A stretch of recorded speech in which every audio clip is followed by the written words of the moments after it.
Maharashtra news, सर्वसामान्यांच्या हक्कासाठी, न्यायासाठी।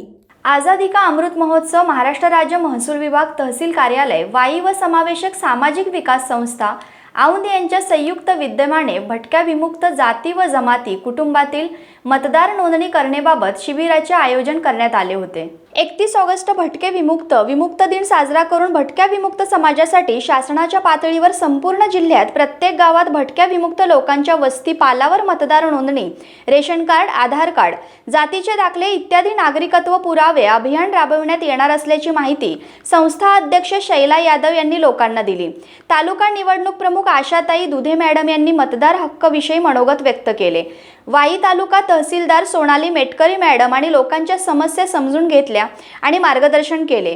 गुरुवार दिनांक 31/8/2023 रोजी सकाळी 10 ते सायंकाळी 4 पर्यंत स्थळ अमृतवाडी विराटनगर ग्रामपंचायत हॉल तालुका वाई जिल्हा सातारा येथे पार पडले। प्रमुख उपस्थिती श्री भगवान कांबळे, उपजिल्हाधिकारी तथा उपजिल्हा निवडणूक अधिकारी सातारा श्री राजेंद्र कुमार जाधव, उपविभागीय अधिकारी वाई सोनाली मेटकरी, वाई तालुका तहसीलदार समावेशक संस्था अध्यक्ष शैला यादव, मंडल अधिकारी सचिन जाधव, अमृतवाडी तलाठी विक्रम पाटील, अमृतवाडी सरपंच सुनीता जयसिंग बाबर, उपसरपंच पूजा विश्वास यादव, ग्रामपंचायत ग्रामसेवक भिसे सर, स्थानिक ग्रामपंचायत अमृतवाडी पाचवड भुईस, प्रतिनिधी सरपंच व सदस्य, अंगणवाडी सेविका इत्यादी मान्यवर उपस्थित होते।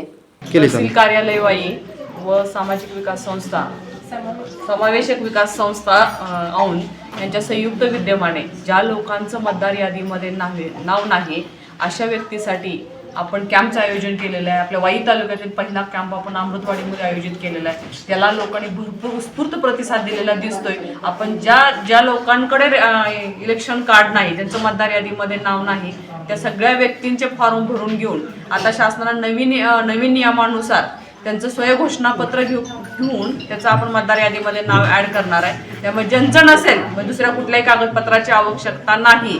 फक्त हा जो आहे तो भटक्या जमाती अनुसूचित जाती जमातीसाठी हा नियम आहे, त्याचं आपण मतदार यादीमध्ये नाव नोंदवून घेणार आहे। त्यासाठी आज आयोजित केलेल्या कॅम्पमध्ये जेवढी लोक उपस्थित आहेत त्या सगळ्यांचं नोंदणी झाल्याशिवाय आमचा स्टाफ दिवसभर इथंच असेल।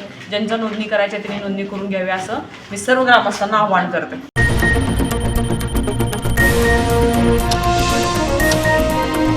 सत्यशोधक महाराष्ट्र न्यूज, सर्वसामान्यांच्या हक्कासाठी, न्यायासाठी।